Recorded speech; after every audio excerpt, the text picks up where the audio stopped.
Hey everyone, it's Richard Metalfan here, bringing you guys yet another 2023 album review. And as you can see below the title, today we're going to be talking about the new album from the band Unearth entitled The Wretched, The Ruinous, which is out now through Century Media Records. Now, for those of you who aren't familiar with Unearth, they're a metalcore band based out of Massachusetts. These guys have been around since 1998. And for me, Unearth, I think, is, in my opinion, one of the most underrated bands in the metalcore genre. They've came up around the time as like Killswitch and Gage and pretty much all that remains, like all those bands from like the Massachusetts metalcore scene. They've been putting out albums since their debut full-length album in 2001, which is this Things of Consciousness, and they've been putting out classic albums such as 2004's The Oncoming Storm, which in my opinion is probably their best album, and then Three in the Eyes of Fire, The March, Darkness in the Light, Watchers of Rule, and this is overall the band's seventh or eighth full-length album, and this follows up their previous album, which came out in 2018, Extinction. So I thought it was a pretty good album. But does this album live up or exceed what Extinctions has? In my honest opinion, I think it pretty much has. I think Unearth has gotten a lot heavier with this, has Christian guitar riffs, really great melodies, sick drumming and everything. Production on this album is pretty solid, like everything is where it needs to be. The one thing to know is just the vocals from Trevor Phipps. I think his vocals are a lot more powerful, and his growls and just yells have gotten a lot more clear. The guitar work on this album is tight from Buzz McGrath, and this is actually the first album without a longtime guitarist Ken Susi. He left the band, I believe, last year, and now he's playing with As I Lay Dying. So yeah, I kind of hate that he's not in the band anymore, but you know, it's kind of weird not hearing Ken play. But I just think Buzz really good job on his own. And I don't know if he's their new guitarist is Peter Lehman, which I think he's been playing live. I don't know if he played on the album or not. Yeah. The bass on this album is pretty audible from Chris O'Toole. Like, he does a really great job, like, holding down the bass. It's pretty audible. And the drumming, this is the first album since Three in the Eyes of Fire to feature the return of Mike Justine, which I think is really great to have him back in the band. So yeah, without further ado, let's dive into this album track by track. Now, starting things off is the title track, The Wretched, The Ruinous, which I think is one of the biggest highlights on this album, is the return of Mike Justine's drumming. And just from the lead into the song, it's immediately a pleasure to listen to him back in the band, just as the sonic like machine. And I just love how like the kick drum sounds. It just powerful, but not like overproduced. Like, it just sounds like pens clacking on the desk. And I think The Wretched and The Ruinous is a really great way to start off this album with a bang.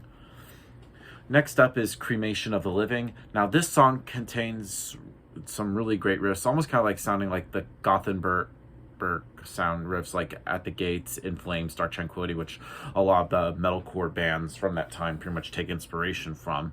But this song also has some really great vocal lines and some really sick breakdowns you could ask for.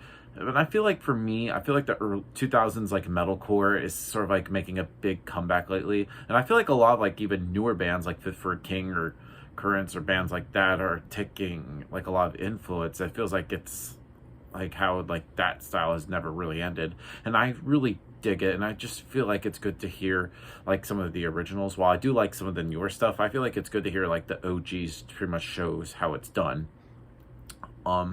Next up is Eradicator. Now, this pretty much shows just why Unearth is one of the best in metalcore. It pretty much blends like the style of melodic death metal of In Flames and At the Gates with sort of like really sick breakdowns, and this just really shows that the band is really capable of writing interesting and heavy tracks like this. Next up is Mother Betrayal.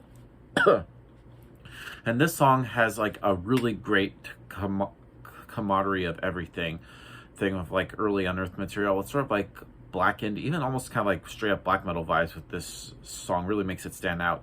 The lead work really just runs through this track like Buzz, and it just elevates like the sonic structure, and I feel like it really sort of like gives sort of like the song kind of a epic feel. Next up is Victus. Now this song is kind of similar to the last one. It's really just pure metalcore, or with really great atmosphere, kind of gothic sounding, and a really great breakdown. Next up is Call of Existence. I really think it's another sick song. I love it. And next up is Dawn of the Militant. Now this song kind of like gives us that classic metalcore taste, kind of like sort of like the old core, so hardcore, like Earth Crisis and stuff. And this is a real showcase of the band's ability to strip things back when needed and create something solid and heavy. And I think, in my opinion, this has like the best breakdown in the band's history. It's just ridiculous. Next up is Aniara, which is a little interlude, and I think, in my opinion, this is a most beautifully crafted yet reasonably simplistic in recent metalcore memory. And then we go into the Abyss. Now this song is pretty good, and the chorus here is expansively melodic with nearly cinematic quality, and there's also a little hint of clean vocal, something that Unearth has stayed away from, except for like some stuff from like Oncoming Storm and even Darkness and the Light. Right, and I just think it's sort of like breaking the thing that always seems to sort of like make them what they are. I don't know.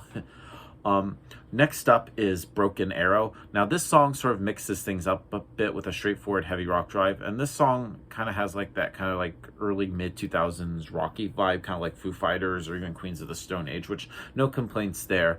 Otherwise the band sounds like itself, with the 2000s metalcore, the emphasis on the dual guitar theatrics with crushing breakdowns and pretty much everything that the band has in its arsenal. And then we close things out with Theaters of War, which keeps the album strength high. And I just feel like everything's been building up, especially to the end of this track. Kind of sort of like ramping things up for the final moments of the album, and the band just unleashes an ungodly breakdown that just punishes. It's just one last which leaves you just in dust. Now overall, The Wretched and the Ruinous by Unearth is a pretty good album. Like, Unearth is definitely back, and they definitely showcase who they are.